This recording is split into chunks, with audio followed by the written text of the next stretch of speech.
Yo zo si na bon sa ben san pha thum ke a emo puyo san pha emo so pha pathin thangwa na ipe in tun ha phana khain sa do ding hi le nei zui si khong sai asa aphalam jinga sangthemin ti provide clip lo nia bin asim hin sange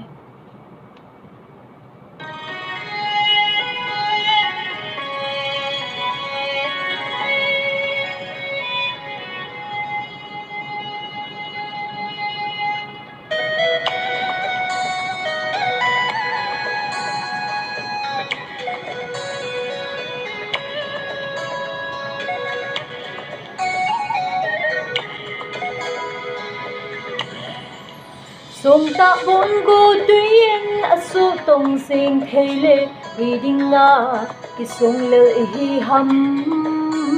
bồn hộ sông mi cho pa mu thề na đi nga amal lệ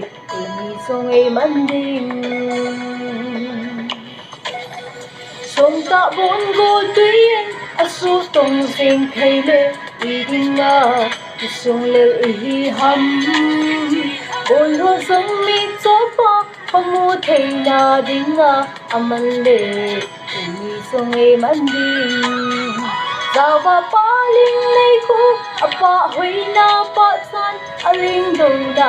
I hen mo se en I Christine hin ko ba anom zing del hi in isa kai hi aphat nan sang the min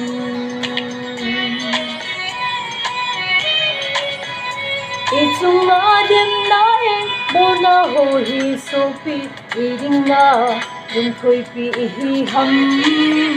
Ô ba cô nhìn thêm pi A dinh so chi pui Dung đơn na Cả là nộp na hi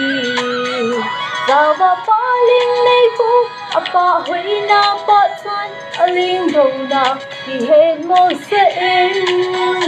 I Christine hin cô ba A nom sing del hi in Isa kai hi A phat nan sang the min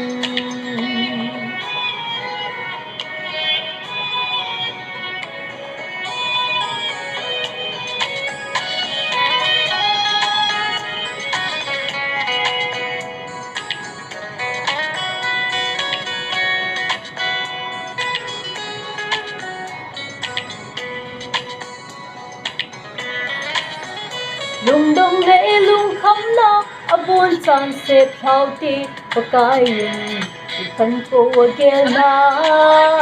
I chân chung sâu sia lung ngồi đàn thêm hiu ti ta sân sa thật xin nơi lâu hầm Giao và pa linh này cô a pa hui na pa chan a linh dong na Ki hen mo se en I Christine hin cô ba anom sing del hi in isa kai hi aphat nan sang the min Zawa pa linh nei ko apa hui na pa chan aling dong na Ki hen mo se en I Christine hin ko ba anom sing del hi in isa kai hi aphat nan sang the min